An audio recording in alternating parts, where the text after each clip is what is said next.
कैसे हैं आप सभी? मैं आशा करती हूँ सभी लोग स्वस्थ और प्रसन्न होंगे। आज हम हमारा पाठ दूषित पर्यावरण को पढ़ेंगे और समझेंगे। आइए शुरू करते हैं इस पाठ को। ये है पाठ 12, दूषित पर्यावरण। पर्यावरण शब्द दो शब्दों से मिलकर बना है, परि और आवरण। इसका मतलब होता है परि यानी हमारे चारों तरफ जो आवरण है वह पर्यावरण कहलाता है। रवि नैनीताल के पास एक गांव में रहता है। उसके चाचा जी कानपुर में रहते हैं। गर्मी की छुट्टियों में रवि उनके पास कानपुर आया है। शाम को वह कमरे में बैठे अपने चाचा जी से वार्तालाप मतलब बातें कर रहा है। आइए पढ़ते हैं। रवि कहता है, चाचा जी, आपके इस नगर में बड़ा शोर और गंदगी है। हमारे गांव में तो बड़ी शांति है। शांति यानी सुकून है। यहाँ चारों ओर धूल, धुआं और गंदगी देखकर बिल्कुल अच्छा नहीं लगता।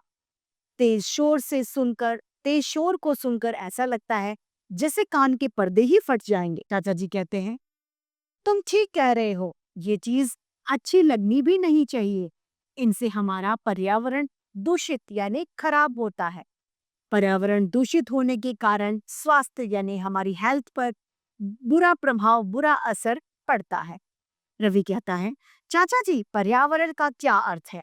चाचा जी कहते हैं, पर्यावरण का अर्थ है हमारे आसपास वो सभी परिस्थितियां जो हमारे जीवन को प्रभावित करती है, जैसे कि वायु, जल, भूजल, सामाजिक परिस्थितियां इत्यादि। ये सभी क्या है? पर्यावरण का हिस्सा है।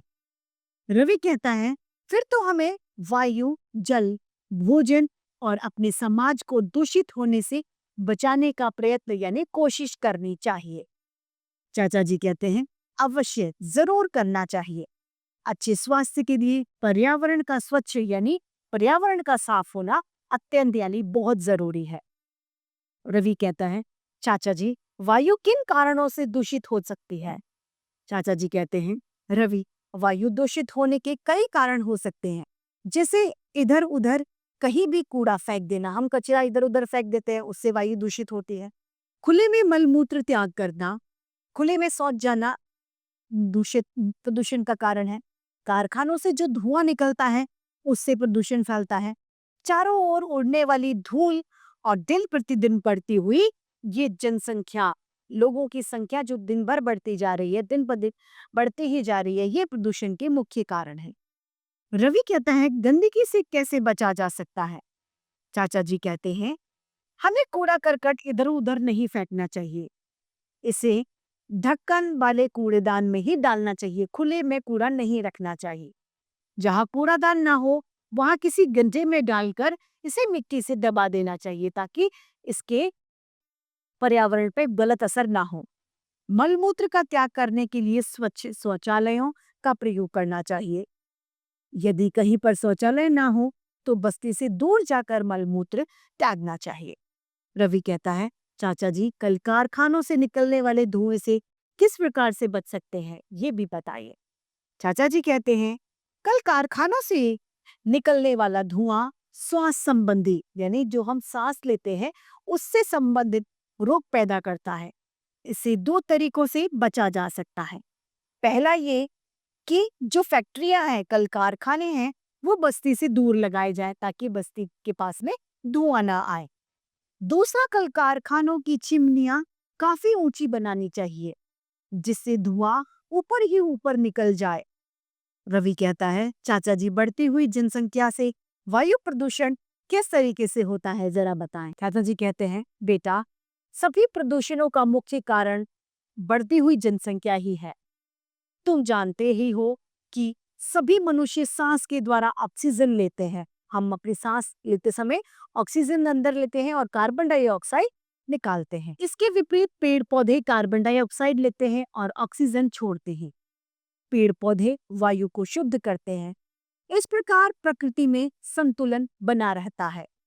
यदि जनसंख्या बढ़ती गई और बढ़ती हुई जनसंख्या की आवश्यकताओं की पूर्ति के लिए पेड़ कटते गए तो यह संतुलन बिगड़ जाएगा, क्योंकि लोग बढ़ेंगे तो लोगों को रहने के लिए जगह चाहिए।